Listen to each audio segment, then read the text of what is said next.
Hello dear students, welcome to all on my YouTube channel Samar education world. आपका इस channel पे बहुत बहुत स्वागत है। आप इस वीडियो को देख रहे हैं, अच्छे से देखिएगा। सब्जेक्ट जो भी आ रहा है वीडियो पर, आप उसको बीच में स्किप न करके पूरी वीडियो को देखा करें, क्योंकि एक वीडियो से हमें बहुत कुछ सीखने को मिलता है। अब ये साइंस की वीडियो है, आपकी विज्ञान की। ये पार्ट 2 है। पार्ट 1 मैंने आपका बना दिया है और आपको सेंड भी कर दिया है। आप देख सकते हैं इसको इस चैनल पर, समर एजुकेशन वर्ल्ड पर। इसी के साथ में आप इन चैनल्स को भी सब्सक्राइब कर लीजिए। Summer education world, summer English world, summer maths world.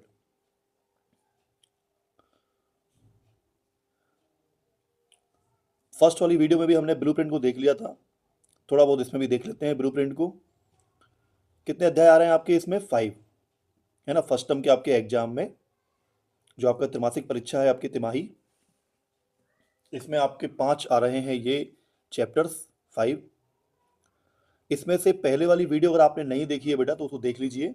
उसमें 2 अध्याय हम कवर कर चुके हैं, एक अध्याय नंबर 1 और एक अध्याय नंबर 2। अब हम इसमें कवर करने वाले हैं 3 अध्याय और। नंबर 3 से लेकर 5 तक अध्याय 6 नियंत्रण एवं समन्वय, और अध्याय 9 प्रकाश का परावर्तन एवं अपवर्तन, और अध्याय 13 हमारा पर्यावरण। ठीक है, तो चलो इस पे चर्चा नहीं करेंगे फर्स्ट वाले पे, क्योंकि पहली वीडियो में हो गया है ये। और सेकंड ये मैंने आपको इसलिए दिखा दी है, अगर किसी के पास में अगर वो वीडियो नहीं पहुंची हो पहले वाली, तो आप इस वीडियो में कवर कर लें, है ना, ताकि किसी का नुकसान ना हो, सब पढ़ के जाएं, सब आगे बढ़ें।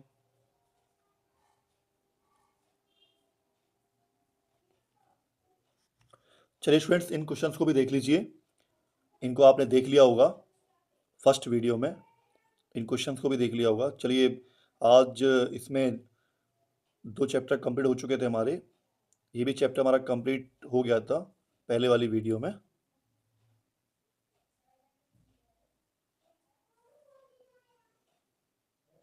इसके रिक्त स्थान की पूर्ति, आप जब वीडियो को देखते हैं ना, तो वीडियो को देखने के बाद में इसके जो आंसर्स हैं इनको नोट कर लिया करें, और नोट करने के बाद में इनकी प्रैक्टिस भी किया करें। ठीक है, प्रैक्टिस करने से क्या होता है कि ये हमें 2 या 3 बार लिखने से फिर हरदम हमें याद रहते हैं आगे, है ना। आप सोचते हैं सिर्फ एक बार वीडियो देखने से पढ़ने से काम चल जाएगा, तो ऐसा नहीं होता।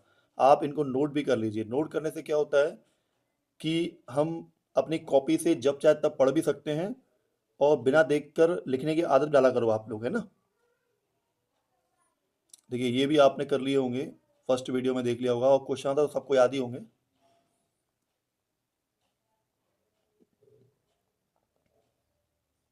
हाँ, ये यहाँ से करना है हमें स्टार्ट। अध्याय 6 नियंत्रण एवं समन्वय। 2.4 कपाल तंत्रिकाओं और मेरु तंत्रिकाओं से मिलकर तंत्रिका तंत्र का निर्माण होता है। कौन सी तंत्रिका का? परिधीय तंत्रिका का। तंत्रिका तंत्र की प्रमुख इकाई क्या होती है? न्यूरॉन। मनुष्य में प्रतिवर्ती क्रिया का केंद्र कहाँ होता है? मेरुरज्जु। मनुष्य के मस्तिष्क में सोचने वाला भाग, खालिस्तान कौन सा होता है? प्रमस्तिष्क होता है। 2.5 मटर के पौधे में तंतु की वृद्धि का कारण स्पर्शानुवर्तन गति होती है। वृद्धि हार्मोन की कमी के कारण बौनापन हो जाता है। पराग नलिका की अंडाणु की ओर वृद्धि रसायनावर्तन कहलाती है। टेस्टोस्टेरॉन हार्मोन का स्त्राव मुख्यतः कहाँ से होता है? वृषण से। ब्लूप्रिंट के अनुसार इस पाठ से 4 अंक के एक वाक्य में उत्तर पूछे जाएंगे। ठीक है, तो ये आप देख लीजिएगा।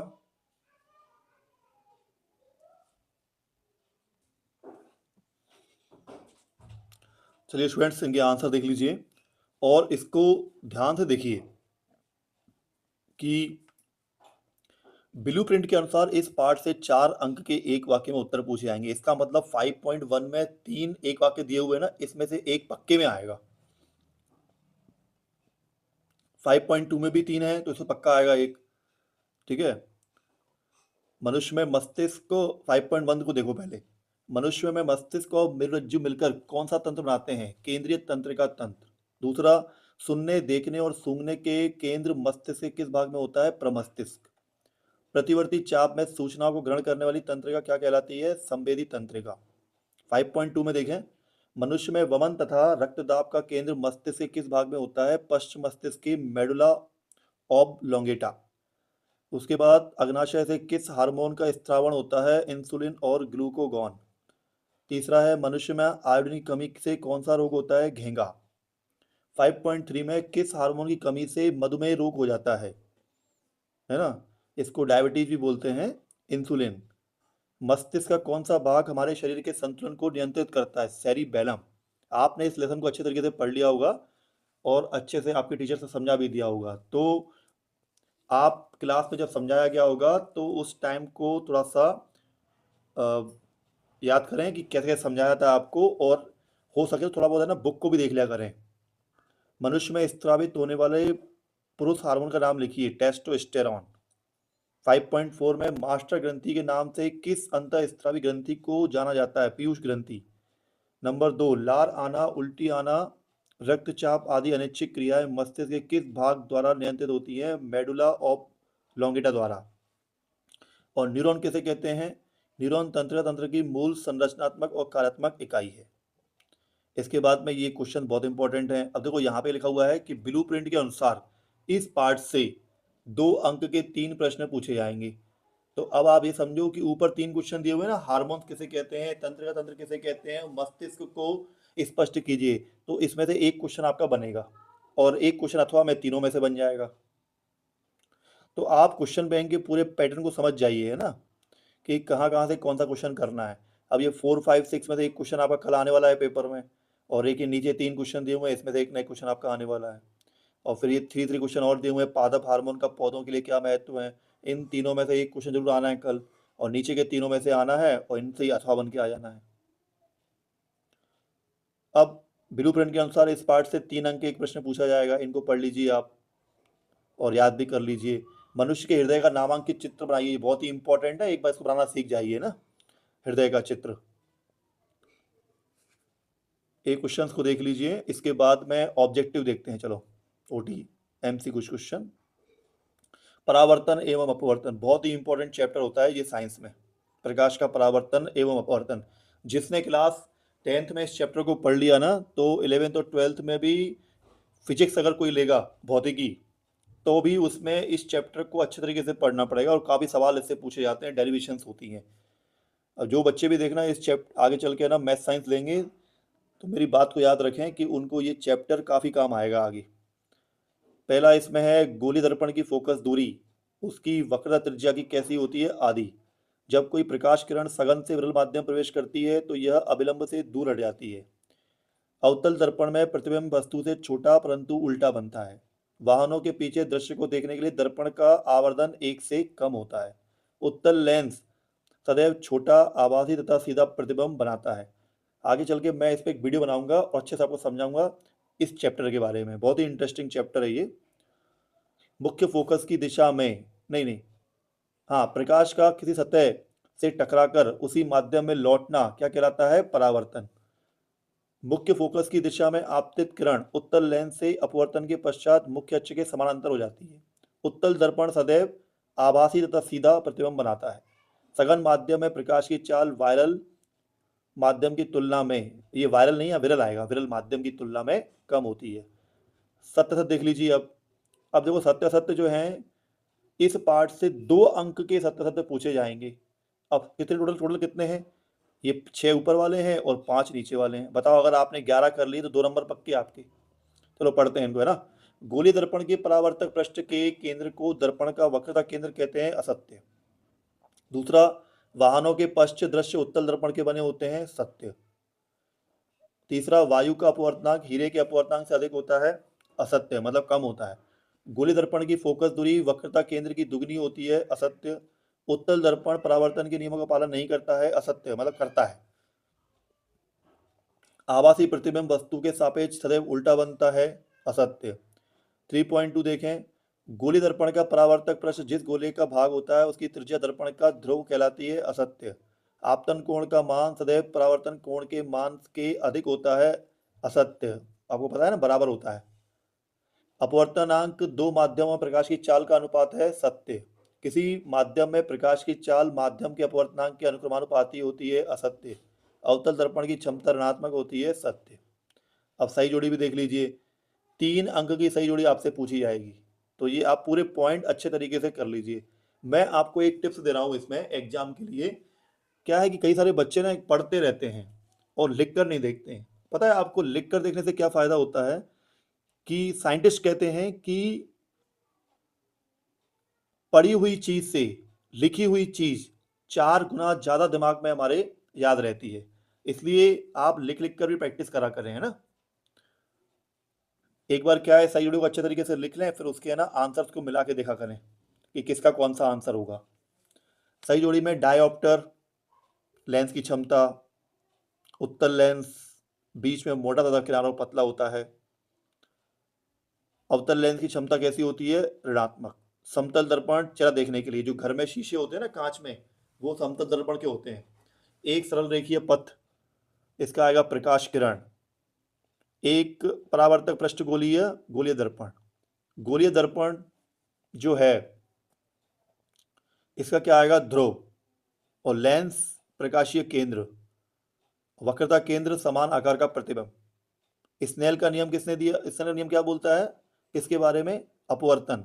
और लेंस की क्षमता डायऑप्टर, और गोलीय दर्पण आपका परावर्तन। अब 2 अंक के प्रश्न हैं आपके, जैसा मैंने आपको समझाया था पहले वैसे ही देख लीजिए।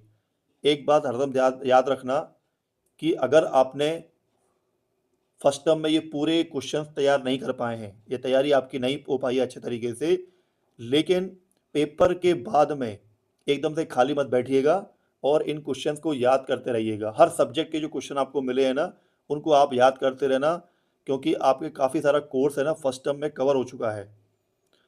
तो आगे सेकंड टर्म में भी ये सब चीज़ें रिपीट होंगी। इससे अच्छा है आप रोज़ अच्छे तरीके से हर सब्जेक्ट को 1-2 घंटे देकर 3-3 4-4 क्वेश्चन करके रोज याद करते जाएं।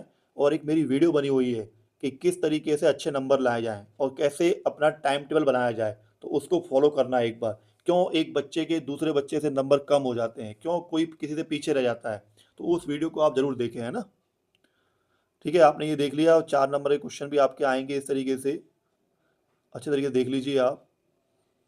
इसमें पूरी मैं इसलिए दिखाता हूँ आपको ये सब चीज़ें, क्योंकि है ना हो सकता है किसी के पास में पीडीएफ ना हो, या आगे चल के कोई अपनी इस वीडियो को देखे तो उसको पूरे क्वेश्चन अच्छे से मिल जाए। सत्य सत्य देख लीजिए, हमारा पर्यावरण से फलों के छिलके, केक एवं नींबू जैव निम्नकरणीय पदार्थ हैं, सत्य। जैव निम्नकरणीय पदार्थ मतलब ये क्या है, जल्दी से इनका विघटन हो जाता है। बाजार जाते समय सामान के लिए कपड़े का थैला ले जाना पर्यावरण मित्र व्यवहार कहलाता है, बिल्कुल सत्य है। पॉलीथीन हमें बिल्कुल यूज नहीं करना चाहिए, क्योंकि पॉलीथीन के जो थैले होते हैं वो अगर कहीं पे हम पॉलीथीन फेंक देते हैं कचरे वगैरह में, तो उनको पशु जो होते हैं वो खा लेते हैं, गाय वगैरह है ना, कचरे में से, तो उनकी आंतों में अटक जाती है पॉलीथीन। और पॉलीथीन मतलब नीचे कचरे जब कचरों में होती है, तो धरती में जब मिल जाती है कचरे के साथ में, तो इसका अच्छे तरीके से डिकम्पोजिशन नहीं हो पाता है, और ये गलती भी नहीं है और प्रदूषित करती है हमारे ये पर्यावरण को, है ना। हरे पादप प्रथम पोषी स्तर में आते हैं, सत्य। सबसे बड़ा परितंत्र महासागर है, सत्य। 3.4, ठीक है। ऊर्जा का पिरामिड सीधा होता है, सत्य। अब इसे 3.4 में 4 क्वेश्चन दिए हुए ना, तो इसमें से एक पक्का आना है आपका, समझो। ओजोन परत को हानि पहुंचाने वाला रसायन CFC क्लोरोफ्लोरोकार्बन है, सत्य। परितंत्र में ऊर्जा का प्रवाह एक ही दिशा में होता है, सत्य। और विश्व पर्यावरण दिवस 5 जून को मनाया जाता है, सत्य।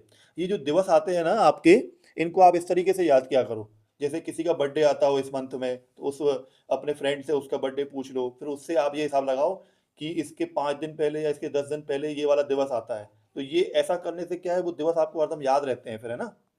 3.5, उत्पादक किसी पारितंत्र के घटक हैं, सत्य। एक पारितंत्र में मानव सर्वाहारी है, सत्य।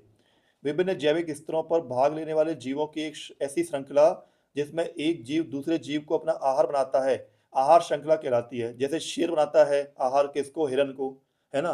तो ऐसे आहार श्रृंखला बनती है, और जो हिरन होता है वो घास खाता है ना।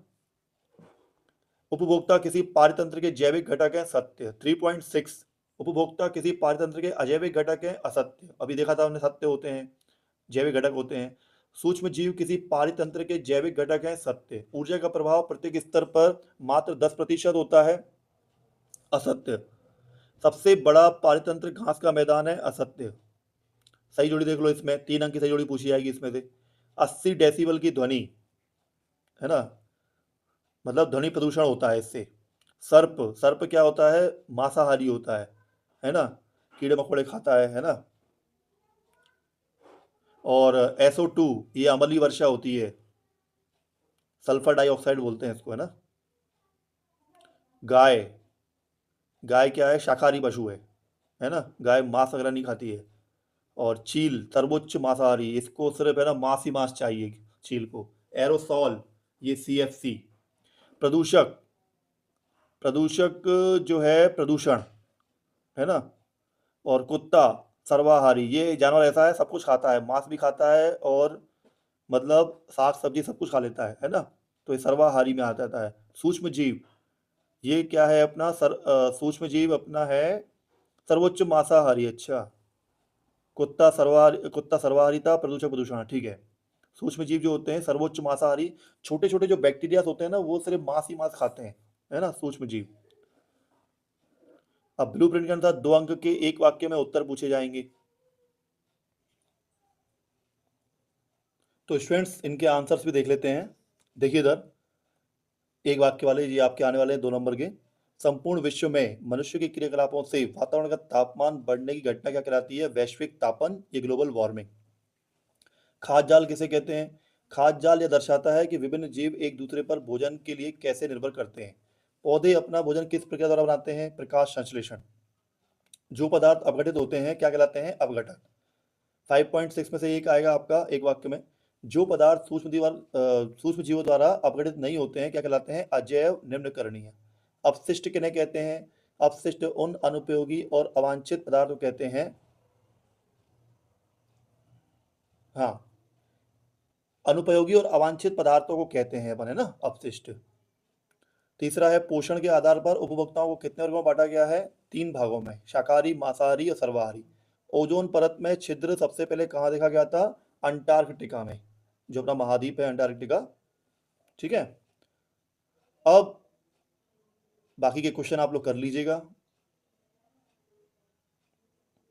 इसी के साथ में एक और इम्पोर्टेंट बात, अगर आपको वीडियो से बहुत कुछ सीखने को मिलता है, नॉलेज मिलता है, तो इस चैनल को आप सब्सक्राइब करें और वीडियो को शेयर भी करें ज़्यादा से ज़्यादा, जहाँ तक आप पहुँचा सकते हैं इसको।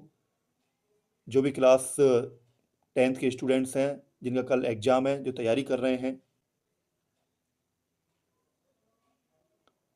Thanks for watching this video everyone.